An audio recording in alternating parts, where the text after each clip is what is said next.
দুই নাম্বার কারণ হচ্ছে দুনিয়াতে আযাব এবং গজব আসার, যে আল্লাহকে ছেড়ে দিয়ে দুনিয়ামুখী হয়ে যাওয়া। যে আল্লাহ সুবহানাহু ওয়া তাআলা আমাদেরকে কেন পৃথিবীতে প্রেরণ করেছেন ভুলে গেছে কেন পৃথিবীতে পাঠিয়েছেন। যে পৃথিবীতে শুধু বসবাস করার জন্য আমাদেরকে আল্লাহ পাক রব্বুল আলামিন পাঠান নাই, যে আমরা একটা রেল গাড়ি দিয়ে মনে করেন যে ঢাকা থেকে চট্টগ্রাম যাচ্ছি, এমন যে নয় যে কুমিল্লার মধ্যে গিয়ে বসে থাকলাম আর চট্টগ্রামে গেলাম না, এমনটা না। আমরা একটা রেল গাড়ির মতন থেকে, আমরা তো প্রত্যেকে আদম আলাইহিস সালামের পৃষ্ঠে ছিলাম, দুনিয়াতে ছিলাম না। ওইখান থেকে আমাদেরকে দুনিয়াতে পাঠানো হয়েছে, জীবন দিয়েছেন আমাকে। আমাদের মৃত্যু হবে, আমাদের কবরের জীবন রয়েছে, আমাদের হাসরের মাঠ রয়েছে, আমাদের বিচার রয়েছে, আমাদের ফুলসেরাত রয়েছে। এই সবগুলা স্টেশন পার করে আমাদেরকে যেতে হবে কোথায়? জান্নাত হলো আমাদের গন্তব্যস্থান। এখন যদি আমরা শুরুতে দুনিয়াতে এসেছি এখানেই বসে থাকবো, এই চিন্তা ভাবনা শুধু দুনিয়ামুখী হই আর পরকালটা ছেড়ে দেই, তাহলে সেটা হচ্ছে একটা আযাব এবং গজব আসার কারণ।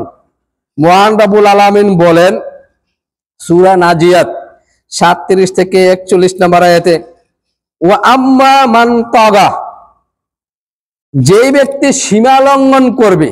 যে আমাদেরকে তো আল্লাহ পাক রব্বুল আলামিন নির্দিষ্ট সীমা দিয়ে প্রেরণ করেছেন, যে একটা বাউন্ডারি দিয়েছেন, এর ভিতরে আমাদেরকে চলতে হবে, এর বাইরে যাওয়া যাবে না। সেটা কি?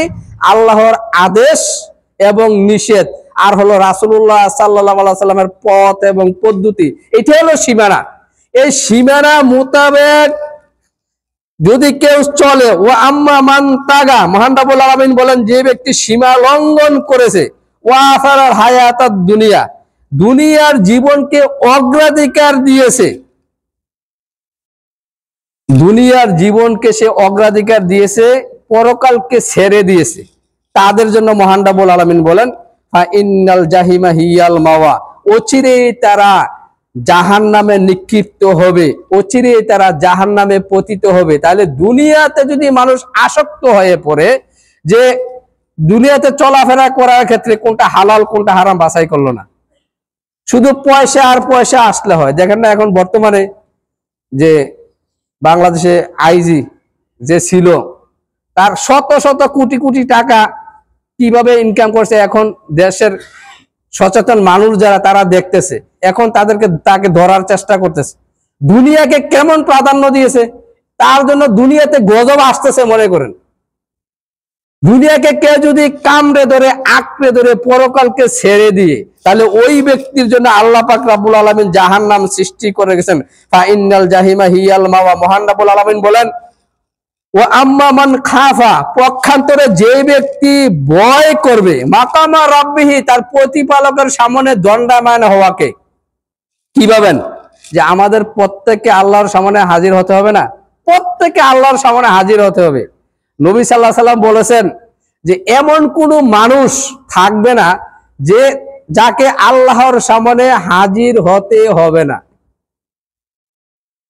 তার মধ্যে প্রত্যেককে হাজির হতে হবে এবং তাদেরকে 5টা প্রশ্ন জিজ্ঞাসা করবেন। যতক্ষণ পর্যন্ত 5টা প্রশ্নের উত্তর দিতে না পারবে, ততক্ষণ পর্যন্ত সামনে পিছে যেতে পারবে না প্রত্যেক মানুষকে।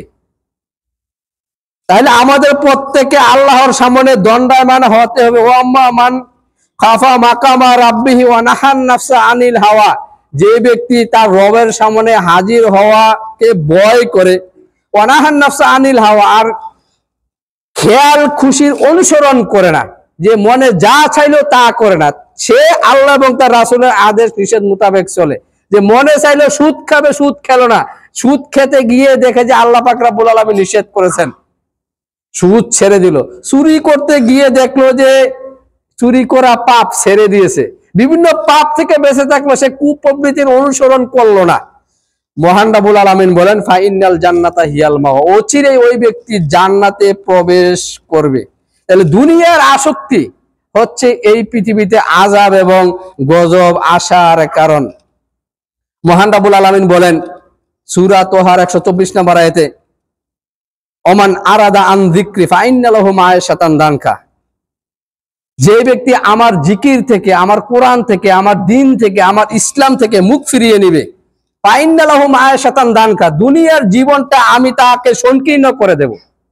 যে দুনিয়াতে এত টাকা পয়সা ইনকাম করতেছে, কোনো মুরাদ নেই, টাকা পয়সার বরকত নেই, দুনিয়ার জীবন সংকীর্ণ, এত টাকা পয়সা করতে ইনকাম করতেছে, তার স্ত্রী পরকিয়া করে আরেকজনের সাথে পালিয়ে গেল, এই টাকা পয়সা কামাই করে লাভ কি? যে আল্লাহকে ছেড়ে দিয়ে, কোরআনকে ছেড়ে দিয়ে, ইসলামকে ছেড়ে দিয়ে সে দুনিয়াকে আঁকড়ে ধরেছে, এমনটা যদি হয়, মহান রাব্বুল আলামিন বলেন দুনিয়ার জীবনটা আমি তার সংকীর্ণ করে দেব, অনাক শুরুহু ইয়াউমাল কিয়ামাতি আমা, আর কিয়ামতের দিন আমি তাকে দুই চোখের অন্ধ করে তুলব। ওই চোখওয়ালা ব্যক্তি আল্লাহকে বলবেন, আল্লাহ আমি তো দুনিয়াতে চক্ষুমান ছিলাম, আমার তো চক্ষু ছিল, আমি তো দেখতাম, আজকে কেন আমাকে অন্ধ করে তুললেন? মহান রাব্বুল আলামিন বলবেন, তোকে আমি চক্ষু দিয়েছিলাম, কিন্তু এই চক্ষু দিয়ে তুই আমার দিন দেখোস নাই, কোরআন দেখোস নাই, ইসলাম দেখোস না, দুনিয়াকে দেখেছস, দুনিয়ার আসক্তি তোকে গ্রাস করে ফেলেছিল, আজকে তোকে আমি এই পরকালে অন্ধ করে উঠিয়েছি। তাহলে দুনিয়াকে কেউ যদি প্রাধান্য দেয়, আল্লাহকে ছেড়ে দিয়ে, রাসূলকে ছেড়ে দিয়ে, আল্লাহর কিতাবকে ছেড়ে দিয়ে, দিনকে ছেড়ে দিয়ে শুধু দুনিয়া করে, তাহলে ওই ব্যক্তির জন্য দুনিয়ার জীবন সংকীর্ণ করে দেন আল্লাহ পাক রব্বুল আলামিন। আর দুনিয়াতে আসক্তি হওয়া মানে হচ্ছে দুনিয়াতে আযাব এবং গজব আসার কারণ।